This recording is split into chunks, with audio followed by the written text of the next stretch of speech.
The book Harold and the Purple Crayon is actually almost 70 years old now, but the character and storyline are still as popular as ever. There's even a new movie about him. And lucky for us, Harold is pretty easy to draw, and if you follow along with me, I'll show you how to do that. Hi, my name's Kathy, and I've been teaching kids how to draw for over 20 years now. You know, my favorite thing to do is to show students that when you take things one step at a time, learning how to draw just might be easier than you think. Before we draw, we need to gather our supplies. You just need a pencil, black marker, a few crayons, and drawing paper. You can also find a link to a step-by-step tutorial that I'm using in the description below. I'd like to point out that I've made some center pencil guidelines on my paper, but you can also just fold and crease your paper in half too to make some creased lines. Step number 1. I'm going to draw Harold's head in 2 steps. So I'll first make a mark of where it's starting, and then where I'm going to pause right by the nose. I'll draw a curve, add that little nose above it, and then stop.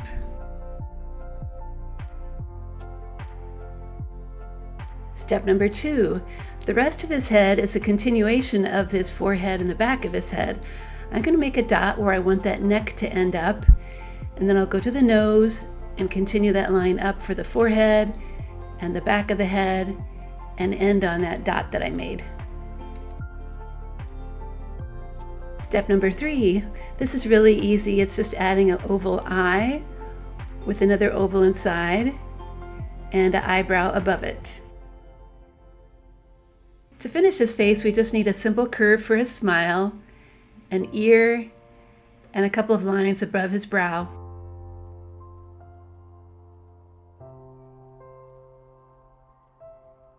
Step number 4, I'm going to draw Harold's right arm now, and I'll start with a dot where I want that corner to be, and then draw a large curve that meets that dot, then has a straight line for the end of the sleeve, and then curves up into the body a bit. Step number 5, now I'm going to add Harold's hand. It's pretty simple. You can just start with a thumb, and then the rest of the shape of the hand, and finish by adding some finger lines inside. Step number 6. Now we can go on to draw Harold's right leg in his pajamas, and I'm going to make a mark again where I want my line to end, and then I'll go back and draw his rear end and the foot in the pajamas, and then end up on my dot. Step number 7. Harold's other leg looks like this, and I'm again going to make a mark where I want my line to start, and then draw the curved line down and end with his foot below.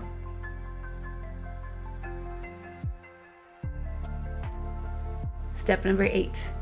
The rest of Harold is made from 3 shapes that are connected, so let's start at the neck and draw the arm that comes down, add the simple hand that you see below it, and then the crayon that he's holding. Oh, you know, one thing that's missing is his neckline in his pajamas. I think I skipped that in one step. Step number 9. Okay, our drawing of Harold is all done, so it's time to get out that black marker and carefully go over all those pencil lines. After the drawing is traced, it's a good idea to erase any pencil lines that you still see. I'm going to color Harold the way I saw him in his book, which means blue pajamas, and a peach color for his head and hands, and purple, of course, for the crayon that he's holding. And when you're done filling in that crayon, there's lots of room to draw something that Harold just drew too. This is a great project to use your imagination. At Art Project for Kids, you'll find many more cartoon drawing lessons, including one for drawing Blue from the movie If, and Joy from the movie Inside Out. Over the years, I'm happy to say my website has helped millions of kids learn how to draw. Thanks for joining me today, and if you're watching this on YouTube, please remember to like and subscribe to my channel so you can get notified as soon as I post a new video.